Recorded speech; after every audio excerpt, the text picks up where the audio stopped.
வணக்கம் மக்களே, தேனியிலிருந்து இன்றைக்கி நம்ம எங்கே போகிறோம்னா மேலே மல்லிங்கேஸ்வரர் கோயிலுக்கு போகிறோம். நினச்ச உடனேலாம் போக முடியாது, அவர் கூப்பிட்டாதே போக முடியும். இன்றைக்கி அங்கே போயிட்டுருக்கோம். கன்னிமார் கோயில்கிட்ட வந்துட்டோம். இந்தா இன்னைக்கு கொஞ்சம் மேலே அப்பங்கிட்ட போய் ஆசீர்வாதம் வாங்கிட்டு வந்துட வேண்டியதுதான்.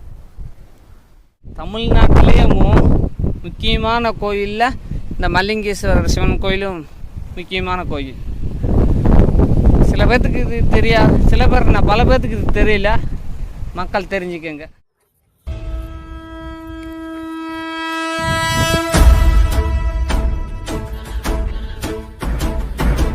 ஓடி ஓடி ஓடி ஓடி உட்கலந்த ஜோதியை நாடி நாடி நாடி நாடி நாட்களும் கழிந்து போய் வாடி வாடி வாடி வாடி மாண்டு போன மாந்தர்கள் கோடி கோடி கோடி கோடி